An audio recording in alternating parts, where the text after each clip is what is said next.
Namar ka Jinglen shop jong ka Jingpang nyang persit shashiliang kaput jong kari Bangladesh bat ka babu jingma kam tamme ki district bat block ki badan marjan ki bor penyai district ki East Khasi Hills kilapan mi ya ka jing batha bat jing kentui ki pat ba bakin long ki ba pikir bat pit ngor bha bat ban pentep mardor lada don ki suba ba yo ya ka ni ka Jingpang.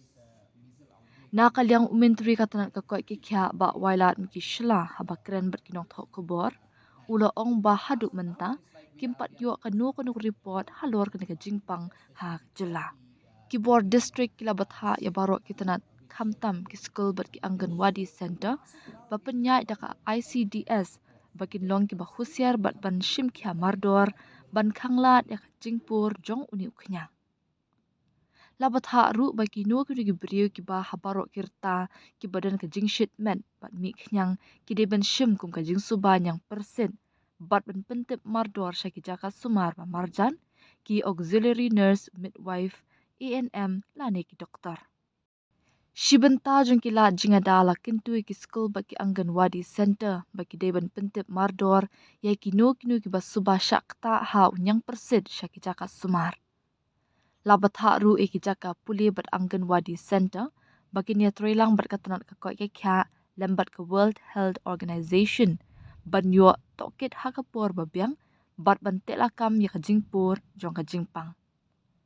Lakin tu ru ban but perkingi kindon ban khanglat na ka Jingabin.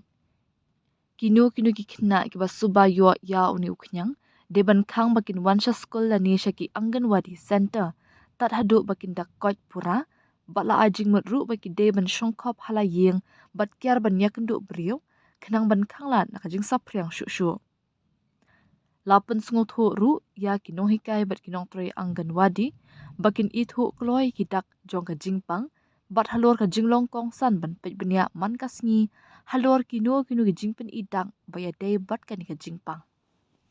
As you all know that there is a measles outbreak in our border country, Bangladesh, where I think almost more than 100 children have died.